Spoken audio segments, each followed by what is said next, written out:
Here's how to make an item bigger or smaller.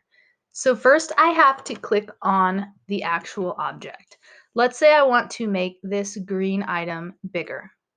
So see how my mouse right now is an arrow.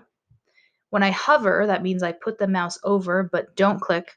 When I hover on top of this shape, I'm on the move tool. So if I click down and move it around, it's going to change where it is, but I don't want to do that, right? I want to make it bigger, okay? So first I do have to click on it once to show that this is the object I want to change. So I'm going to click once and let up with your finger. And now you can see all of these little blue boxes. How many are there? There's 1, 2, 3, 4, 5, 6, 7, 8. Great. When I hover my mouse over one of these little boxes, the symbol is going to change. So right now it's the move tool, that plus sign. When I move up here, there, it changed. That is the resize symbol. So it's a line with two arrows, and it shows me which way it's going to go. It means it's going to resize up or down. So I'm going to click, and I can go up. That looks cool.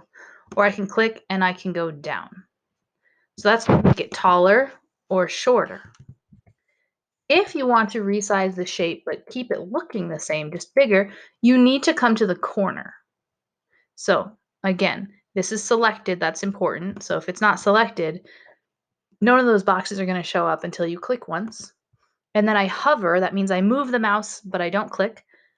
Hover over until that symbol appears. That's what you want. And it shows you which way it's going to adjust. That's going to make it bigger, up and to the left or down and to the right. Now I can click down once, and with another finger, I can move and make it bigger or smaller. And I can do that on this side. And if I pull more this way, it's going to go bigger this way. And if I pull more up, it's going to go bigger that way. So just remember, to resize an item, you need to click first and then pull on one of those little blue squares. And that's how you make objects